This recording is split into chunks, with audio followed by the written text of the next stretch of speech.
மீண்டும் பள்ளிக்கு போகலாம், நம்மை நாம் அங்கே தேடலாம்.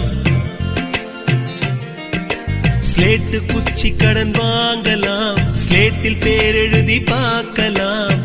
கொட்டு வச்ச வாத்தியாரை தொட்டு வணங்கலாம், முட்டி போட்டு நின்ன இடத்தை முத்தம் கொடுக்கலாம்.